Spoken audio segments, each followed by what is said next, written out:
Dears, എല്ലാവർക്കും ദിജോസ് വേൾഡിൻ്റെ പുതിയൊരു വീഡിയോയിലേക്ക് സ്വാഗതം.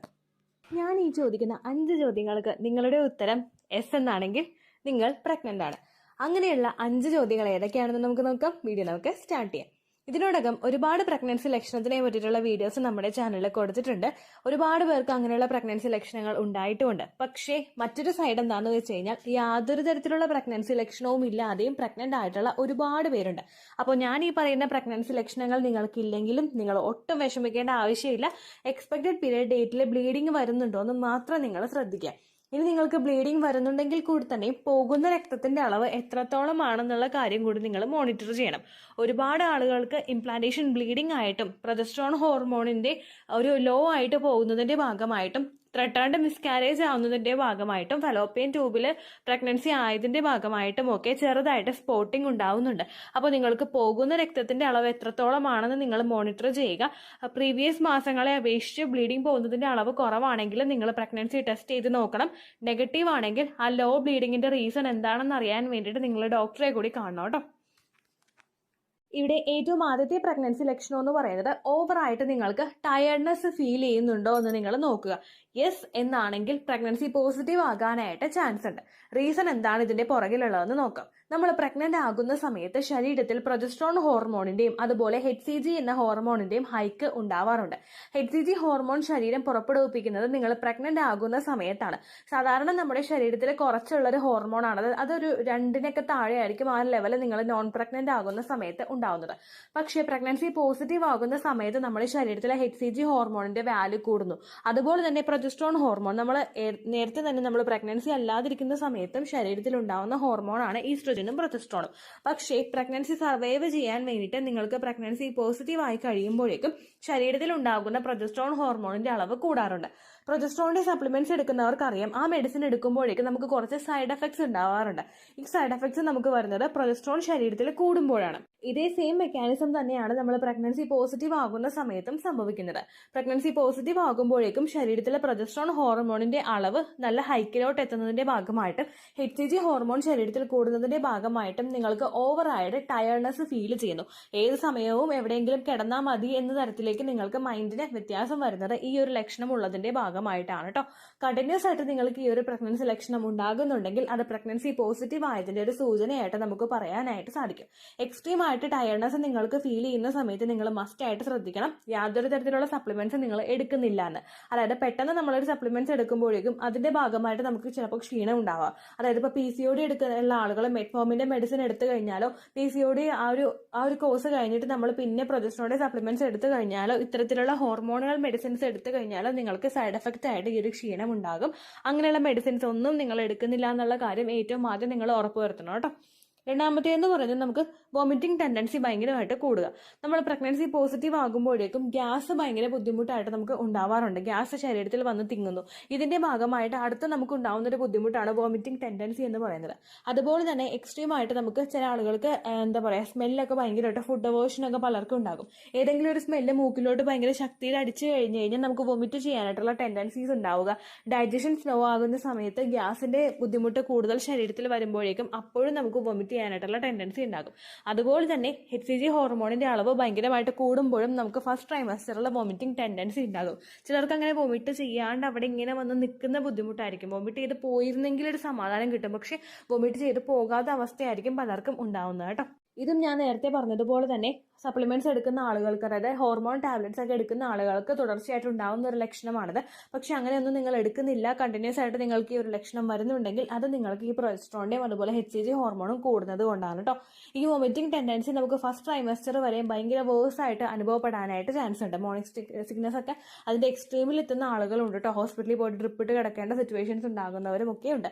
അപ്പോൾ നിങ്ങൾക്ക് അങ്ങനെ അല്ലാതെ ലക്ഷണങ്ങൾ വരുന്നുണ്ടെങ്കിലും ഏകദേശം ഒരു ഫസ്റ്റ് ട്രൈമസ്റ്റർ ആകുമ്പോഴേക്കും അത് ഡ്രോപ്പ് ആവാനായിട്ട് ചാൻസ് ഉണ്ട്. കാരണം ഫസ്റ്റ് ട്രൈമസ്റ്റർ തീരാറാകുന്ന സമയത്ത് HCG ഹോർമോണിന്റെ ലെവലൊക്കെ ഏകദേശം ഒരു ഹൈക്കിൽ എത്തിയിട്ടുണ്ടാകും.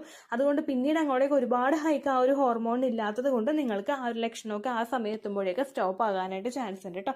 രണ്ടാമത്തെ ലക്ഷണം അതാണ്. അങ്ങനെ വരുന്നുണ്ടെങ്കിൽ നിങ്ങൾക്ക് പ്രഗ്നൻസി പോസിറ്റീവ് ആകാം കേട്ടോ. മൂന്നാമത്തെ ലക്ഷണം എന്ന് പറയുന്നത് നമ്മുടെ ബ്രസ്റ്റിലെ കളർ ചേഞ്ചസ് ഉണ്ടാവുക. പ്രിമെൻസ്ട്രൽ സിംറ്റം ആയിട്ട് അങ്ങനെ ആർക്കും തന്നെ ഇല്ലാത്ത ഒരു കാര്യമാണ് ബ്രസ്റ്റിൽ കളർ ചേഞ്ച് ഉണ്ടാകുന്നത്. ബ്രസ്റ്റിൽ കളർ ചേഞ്ച് നമുക്ക് അനുഭവപ്പെടുന്നത് നിപ്പിളിന് ചുറ്റുമുള്ള ഒരു ഏരിയയിലായിരിക്കും. നിങ്ങൾ പ്രഗ്നൻസി പോസിറ്റീവ് ആകുന്നതിന് മുൻപ് നിങ്ങളുടെ ബ്രസ്റ്റ് ഒന്ന് നോക്കി നോക്കുക. അത് നമുക്ക് ബ്രൗൺ കളറിലായിരിക്കും ഉണ്ടാകുന്നത്. ഒന്നില്ലെങ്കിൽ ലൈറ്റ് ആയിട്ടുള്ള ബ്രൗൺ, അല്ലെങ്കിൽ കുറച്ച് ഡാർക്കിനെ അത്രയും പോകണ്ട എന്നാൽ ഒരു കുറച്ചൊരു ബ്രൗൺ ഷെയ്ഡിലായിരിക്കും നമുക്ക് ബ്രസ്റ്റിന്റെ ആ ഒരു സൈസ്, ആ ഒരു നിപ്പിളിന് ചുറ്റുമുള്ള ഏരിയ കാണുന്നത് കേട്ടോ. പക്ഷേ പ്രഗ്നൻസി പോസിറ്റീവ് ആയി കഴിഞ്ഞ് കഴിഞ്ഞാൽ ബ്രസ്റ്റിന്റെ ആ ഒരു കളറിൽ നിങ്ങൾക്ക് വ്യത്യാസം ഫീൽ ചെയ്യാനായിട്ട് തുടങ്ങും. ആ ഒരു ചുറ്റുമുള്ള ഏരിയ നമുക്ക് വലുതാവാനായിട്ട് തുടങ്ങും. അതുപോലെ തന്നെ നമ്മുടെ ആ ഒരു കളർ ചേഞ്ച് ഭയങ്കര ബ്ലാക്കിലോട്ട് അത് ചേഞ്ച് ആവാനായിട്ട് തുടങ്ങും. ബ്രൗൺ ആണെങ്കിലും ബ്രൗണിന്റെ ആ ഒരു കളറിലെ ഡാർക്ക് പോകുന്നതിന്റെ എക്സ്ട്രീമിലോട്ട് നിങ്ങൾക്ക് കളർ എത്താനായിട്ട് തുടങ്ങും. പ്രഗ്നൻസി പോസിറ്റീവ് ആകുമ്പോൾ പലർക്കും ഉണ്ടാകുന്ന മെലാസ്മ എന്ന് പറഞ്ഞൊരു കണ്ടീഷൻ ഉണ്ട്. അതായത് സ്കിൻ കളറിൽ ചേഞ്ചസ് ഉണ്ടാകുന്ന ഒരു കണ്ടീഷൻ ഉണ്ട്. പലർക്കും അതിന്റെ ഭാഗമായിട്ടാണ് ഇങ്ങനെയുള്ള കളർ ചേഞ്ചസ് വിസിബിൾ ആയിക്കൊണ്ടിരിക്കുന്നത് കേട്ടോ. പ്രഗ്നൻസിയുടെ ഫസ്റ്റ് ട്രൈമസ്റ്ററിൽ തന്നെ എല്ലാവർക്കും ഉണ്ടാകുന്ന ഒരു വ്യത്യാസമാണിത്. പ്രഗ്നൻസിയിൽ ഫസ്റ്റ് ട്രൈമസ്റ്ററിൽ തുടങ്ങിയിട്ട് ഏകദേശം നമ്മുടെ ഒരു ഡെലിവറി ഒക്കെ കഴിഞ്ഞ് ഫീഡിംഗ് ഒക്കെ സ്റ്റോപ്പ് ചെയ്യാറാകുമ്പോൾ മാത്രമേ ആ ഒരു നോർമൽ ആയിട്ടുള്ള ഒരു കളർ ചേഞ്ചിലോട്ട് ബ്രസ്റ്റ് എത്തുകയുള്ളൂ. പ്രഗ്നൻസി പോസിറ്റീവ് ആകുന്ന സമയത്ത് ബ്രസ്റ്റിനുണ്ടാകുന്നത് പോലെ തന്നെയുള്ള മാറ്റങ്ങൾ നമുക്ക് സ്റ്റൊമക്കിൽ ഉണ്ടാകുന്നത് പോലെ തന്നെയുള്ള മാറ്റങ്ങൾ നമുക്ക് ബ്രസ്റ്റിലും ഉണ്ടാകാനായിട്ട് ചാൻസ് ഉണ്ട്. അതുകൊണ്ടാണ് ഈ ഒരു വ്യത്യാസം കാണുന്നത് കേട്ടോ. ബ്രസ്റ്റിൽ ഇത് മാത്രമല്ല, ബ്രസ്റ്റിന്റെ സൈസിന് വ്യത്യാസം വരിക, ബ്രസ്റ്റിൽ സ്ട്രെച്ച് മാർക്സ് വരിക, ബ്രസ്റ്റിന് അവിടെയുള്ള സ്കിന്ന് പീലിംഗ് ആയിട്ട് തുടങ്ങുക, അതായത് സ്കിന്ന് പൊളിയുന്നത് പോലെ തോന്നുക. സ്ട്രെച്ച് മാർക്സ് എന്നതുകൊണ്ട് ഉദ്ദേശിച്ചത് ബ്രസ്റ്റിന് ആ ഒരു വര പോലെ, നമുക്ക് വയറ് വലുതാകുമ്പോൾ ഒരു വര സ്കിന്നിൽ വരില്ലേ, അതുപോലെ നിങ്ങൾക്ക് ചിലപ്പോൾ ബ്രസ്റ്റിലും ഉണ്ടാകാനായിട്ട് ചാൻസ് ഉണ്ട് കേട്ടോ. ഒപ്പം നിപ്പിൾ ഇജക്ട് ചെയ്ത് പുറത്തേക്ക് നിൽക്കുന്നത് പോലെ നിങ്ങൾക്ക് ബ്രസ്റ്റിൽ ചേഞ്ചസ് ഉണ്ടാകാനായിട്ടൊക്കെ ചാൻസ് ഉണ്ട് കേട്ടോ. ഇതൊക്കെ ഏർലി സ്റ്റേജിൽ തന്നെ നിങ്ങൾക്ക് ഉണ്ടാകുന്ന മാറ്റങ്ങളാണ്. ഫീഡ് ചെയ്യാനായിട്ട് ബ്രസ്റ്റ് പ്രിപ്പയർ ആയി തുടങ്ങും. ഫസ്റ്റ് ട്രൈമസ്റ്ററിൽ തന്നെ കുഞ്ഞിന് ഫീഡ് ചെയ്യാൻ വേണ്ടിയിട്ട് ബ്രസ്റ്റ് പ്രിപ്പയർ ആകും. അതുകൊണ്ടാണ് ഇങ്ങനെയുള്ള മാറ്റങ്ങൾ നിങ്ങൾക്ക് കണ്ടു തുടങ്ങുന്നത് കേട്ടോ. അടുത്ത് നിങ്ങൾ ശ്രദ്ധിക്കേണ്ട കാര്യം, നിങ്ങൾക്ക് പീരിയഡ് ഡേറ്റ് മിസ് ആയിട്ടുണ്ടോ എന്ന് നോക്കുക. ഇതെല്ലാ ലക്ഷണങ്ങളും വന്നതിന് ശേഷം നിങ്ങൾ അടുത്ത് ചിന്തിക്കേണ്ടത് പീരിയഡ് ഡേറ്റ് മിസ് ആകുന്നുണ്ടോ എന്നുള്ളൊരു കാര്യമാണ്. നോർമലി പല ആളുകൾക്കും PCOD ഉള്ളവരും അതുപോലെ മറ്റുള്ള ഹോർമോണൽ ഇംബാലൻസസ് കൊണ്ട് ഇറഗുലർ ആയിട്ട് മെൻസ്ട്രൽ സൈക്കിൾ പോകുന്നവരും ഉണ്ട്. അങ്ങനെയുള്ള ആളുകൾക്ക് പീരിയഡ് മിസ് ആവുന്നതിന് അങ്ങനെ കണ്ണും പൂട്ടി പ്രഗ്നൻസി ആണെന്ന് ചിന്തിക്കാനായിട്ട് സാധിക്കില്ല. പക്ഷെ അങ്ങനെയൊന്നും ഇല്ലാതെ റെഗുലർ ആയിട്ട് മെൻസ്ട്രൽ സൈക്കിൾ പോകുന്ന ഒരാൾക്ക് ജസ്റ്റ് ഒന്ന് സഡൻ ആയിട്ട് പീരിയഡ്സ് അങ്ങോട്ട് മിസ് ആയിട്ട് ഇതുപോലെ കണ്ടിന്യൂസ് ലക്ഷണങ്ങൾ വരുന്നുണ്ടെങ്കിൽ അത് പ്രഗ്നൻസി പോസിറ്റീവ് ആയതിന്റെ ആകാനായിട്ട് ചാൻസ് ഭയങ്കര കൂടുതലാണ് കേട്ടോ. പീരിയഡ്സ് ഏകദേശം നമ്മൾ ഇറഗുലർ ആയിട്ടുള്ള മെൻസ്ട്രൽ സൈക്കിളാണ് നിങ്ങൾക്കെങ്കിൽ നിങ്ങളത് റെഗുലറൈസ് ചെയ്യാൻ വേണ്ടിയിട്ടുള്ള കാര്യങ്ങൾ ചെയ്യുക. അത് ചെയ്തിട്ട് നിങ്ങൾ പ്രഗ്നൻസി നോക്കുകയാണെങ്കിൽ നമുക്ക് കണ്ടിന്യൂസ് ആയിട്ട് ആ ഒരു 1-2 അറ്റംപ്റ്റിൽ തന്നെ റിസൾട്ട് കിട്ടാൻ വേണ്ടിയിട്ട് അത് സഹായിക്കും. ഇന്ന് നമ്മൾ അത് കൺട്രോൾ ചെയ്യുന്നില്ല, പീരിയഡ്സ് നമ്മൾ റെഗുലർ ആക്കാതെ തന്നെ പ്രഗ്നൻസി നോക്കുകയാണ്, ഹോർമോൺ ഇഞ്ചക്ഷൻസ് എടുക്കുകയാണ്, അങ്ങനെയൊക്കെ പോകുന്നുണ്ടെങ്കിൽ നമുക്ക് സക്സസ് കിട്ടാനായിട്ടുള്ള ചാൻസ് കുറച്ചൊന്ന് നീണ്ടു പോകും കേട്ടോ. ഇറഗുലർ മെൻസ്ട്രൽ സൈക്കിൾ ഒരു 21 ദിവസത്തിനേക്കാളും കുറവും 35 ദിവസത്തിനേക്കാളും കൂടുതലും പോകുന്നതാണ്. അപ്പോൾ അങ്ങനെ അല്ലാത്തൊരു മെൻസ്ട്രൽ സൈക്കിളാണ് നിങ്ങൾക്കുള്ളതെന്ന് നിങ്ങൾ കൃത്യമായിട്ട് ഉറപ്പ് വരുത്തണം കേട്ടോ. അടുത്തൊരു മാറ്റമൊന്നും ലക്ഷണം എന്ന് പറയുന്നത് ഇതാണ്. ഇപ്പൊ 4ാമത്തെ പോയിന്റ് ആയി നമ്മൾ. ഇനി 5ാമത്തെ പോയിന്റിൽ സംസാരിക്കുന്നത് ഇതെല്ലാം നിങ്ങൾക്ക് ഫസ്റ്റ് ടൈം ആണോ വരുന്നതെന്ന് നോക്കുക. നമുക്ക് കൺക്ലൂഡ് ചെയ്യാൻ പറ്റുന്ന ഓൾമോസ്റ്റ് ഒരു 80% നമ്മൾ പ്രഗ്നൻസി ആണെന്ന് നമുക്ക് തിരിച്ചറിയാൻ പറ്റുന്ന ഒന്നാണ് ഈ ലാസ്റ്റത്തെ പോയിന്റ് എന്ന് പറയുന്നത്. നമ്മൾ ഫസ്റ്റ് ടൈം ആണോ നമുക്ക് ഇതൊക്കെ വരുന്നത്. സാധാരണ പല ആളുകൾക്കും പ്രിമെൻസ്ട്രൽ സിംറ്റംസ് ഉണ്ടാകാറുണ്ട്. പ്രിമെൻസ്ട്രൽ സിംറ്റംസ് എന്ന് പറയുന്നത് പീരിയഡ്സ് ആകുന്നതിന് തൊട്ട് മുമ്പ് നമുക്ക് ഹോർമോൺ ചേഞ്ചസ് കൊണ്ട് ശരീരത്തിൽ ഉണ്ടാകുന്ന മാറ്റങ്ങളാണ്. പ്രിമെൻസ്ട്രൽ സിംറ്റംസ് ആയിട്ട് ഒരുപാട് പ്രഗ്നൻസിയുടേത് പോലുള്ള ലക്ഷണങ്ങൾ കണ്ടുവരുന്ന ഒരുപാട് സ്ത്രീകളുണ്ട്. അതായത് നമുക്ക് തല കറങ്ങി വീഴുക, നമ്മൾ അല്ലെങ്കിൽ വൊമിറ്റ് ചെയ്യാനായിട്ട് തോന്നുക, ചിലർ വൊമിറ്റ് ചെയ്യുക, ഇങ്ങനെയുള്ള പല ലക്ഷണങ്ങളും പ്രിമെൻസ്ട്രൽ സിംറ്റംസ് ആയിട്ട് കാണുന്നവരുണ്ട്. എന്നാൽ നിങ്ങൾക്ക് പ്രിമെൻസ്ട്രൽ സിംറ്റംസ് ഒന്നും ഇല്ലാത്തവരാണെങ്കിൽ അപ്പോൾ നിങ്ങൾ ഈ ലക്ഷണങ്ങൾ കണ്ടു കഴിഞ്ഞാൽ പ്രഗ്നൻസി പോസിറ്റീവ് ആകാനായിട്ട് ചാൻസ് ഉണ്ട് കേട്ടോ. രണ്ടാമതായിട്ട് നിങ്ങൾക്ക് PCOD ഉണ്ടോ എന്ന് നോക്കുക. PCOD ഉള്ള ആളുകൾക്കും ഈ ലക്ഷണങ്ങൾ ആദ്യമായിട്ടായിരിക്കില്ല കാണുന്നത്. കാരണം ടയർഡ്നെസ് ഒക്കെ PCOD ഉള്ളവർക്ക് ഫീൽ ചെയ്യാനായിട്ട് ചാൻസ് ഭയങ്കര കൂടുതലാണ്. കാരണം പ്രൊജസ്ട്രോൺ ഹോർമോണിന്റെ വ്യത്യാസം അവർക്ക് ശരീരത്തിലുണ്ടല്ലോ. അതുകൊണ്ട് PCOD ഇല്ലാത്തവരോ തൈറോയ്ഡ് ഇല്ലാത്തവരോ ആണോ എന്നുള്ള കാര്യം കൂടി നിങ്ങൾ ഉറപ്പുവരുത്തുക. അങ്ങനെയൊക്കെയുള്ള ആളുകൾക്ക് ഈ ലക്ഷണം ഫസ്റ്റ് ടൈം തന്നെ ഉണ്ടാകുമ്പോഴേക്കും അത് പ്രഗ്നൻസി പോസിറ്റീവ് ആയതിന്റെ ആകാനായിട്ട് ചാൻസ് ഉണ്ട് കേട്ടോ. ഒപ്പം ഞാൻ തുടക്കത്തിലേ പറഞ്ഞതുപോലെ തന്നെ പ്രൊജസ്ട്രോണിന്റെ സപ്ലിമെന്റ്സോ അല്ലെങ്കിൽ മറ്റുള്ള ഹോർമോൺസിനെ മെഡിസിൻസ് റെഗുലേറ്റ് ചെയ്യാൻ വേണ്ടിയിട്ട് ബർത്ത് കൺട്രോൾ പിൽസോ അങ്ങനെയുള്ളതൊന്നും നിങ്ങൾ എടുക്കുന്നില്ല എന്നുള്ള കാര്യം കൂടി നിങ്ങൾ പ്രോപ്പറായിട്ട് നോക്കുകയാണെങ്കിൽ ഞാൻ ഈ പറഞ്ഞിട്ടുള്ള ബാക്കിയുള്ള 4 ലക്ഷണങ്ങൾ നിങ്ങൾക്ക് ഉണ്ടാവുന്നുണ്ടെങ്കിൽ അത് പ്രഗ്നൻസി പോസിറ്റീവ് ആയതിന്റെ ആകാനായിട്ട് ചാൻസ് ഉണ്ട് കേട്ടോ.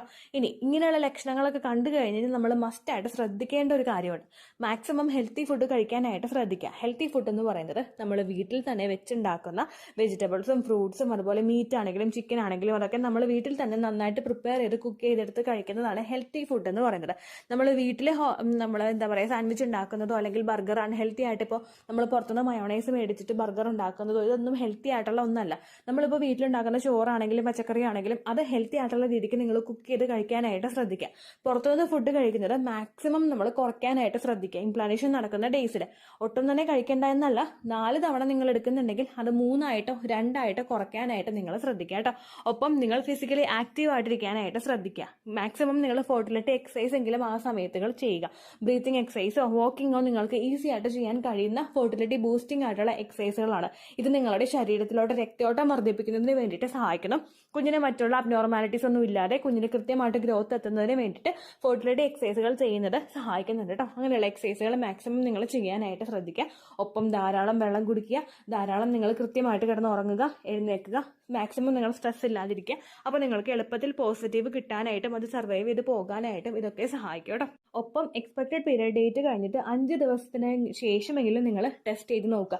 ചില ആളുകൾ ഓവുലേഷൻ കഴിഞ്ഞ് കഴിഞ്ഞാൽ പിറ്റേ ദിവസം മുതൽ ടെസ്റ്റ് ചെയ്തുകൊണ്ടിരിക്കുകയാണ്. നമ്മളിപ്പോൾ ഒരു തവണ ടെസ്റ്റ് ചെയ്തു, നമുക്ക് നെഗറ്റീവ് റിസൾട്ട് കാണുമ്പോഴേക്കും ഒട്ടും മനസ്സിന് സമാധാനം ഉണ്ടാവില്ലല്ലോ, നമ്മൾ വിഷമിക്കാനായിട്ട് തുടങ്ങും. അൺവാണ്ടഡ് ആയിട്ട് നിങ്ങൾ ആ സമയത്ത് ടെൻഷൻ ആകാതിരിക്കുക. നിങ്ങളുടെ ശരീരത്തിന് നല്ലതല്ല, നിങ്ങളുടെ ഇംപ്ലാന്റേഷൻ ഫെയിൽ ആക്കാനായിട്ട് അത് കാരണമാകും എന്ന് തന്നെ നിങ്ങൾ മനസ്സിലാക്കുക കേട്ടോ. ഡേറ്റ് മിസ്സായി 5 ദിവസമെങ്കിലും കഴിഞ്ഞിട്ട് രാവിലെ ആദ്യത്തെ യൂറിൻ എടുത്തിട്ട് നിങ്ങൾ ടെസ്റ്റ് ചെയ്ത് നോക്കുക. ഇനി ബ്ലഡ് ടെസ്റ്റ് ആണെങ്കിലും ഏകദേശം പീരീഡിന്റെ ഡേറ്റ് അടുപ്പിച്ചിട്ട് നിങ്ങൾ ടെസ്റ്റ് ചെയ്ത് നോക്കുക കേട്ടോ. ഇത്രയേ ഉള്ളൂ വീഡിയോ. യൂസ്ഫുൾ ആയി കാണുമെന്ന് വിശ്വസിക്കുന്നു. യൂസ്ഫുൾ ആവുന്നുണ്ടെങ്കിൽ ലൈക്ക് ചെയ്യുക, ഫ്രണ്ട്സിനൊക്കെ ഷെയർ ചെയ്ത് കൊടുക്കുക കേട്ടോ. എന്തെങ്കിലും സംശയം ഉണ്ടെങ്കിൽ നിങ്ങൾ കമന്റ്സിൽ ചോദിക്കുക. പണ്ടത്തെ വീഡിയോയ്ക്ക് കമന്റ്സ് ഇടുന്നവർക്ക് റിപ്ലൈ ലഭിക്കുന്നില്ലെങ്കിൽ ലേറ്റസ്റ്റ് ആയിട്ട് ഞാൻ ഏത് വീഡിയോ ആണ് അപ്ലോഡ് ചെയ്യുന്നത് അതിന് താഴെ കമന്റ് ഒന്ന് കോപ്പി പേസ്റ്റ് ചെയ്യാനായിട്ട് ശ്രദ്ധിക്കുക കേട്ടോ.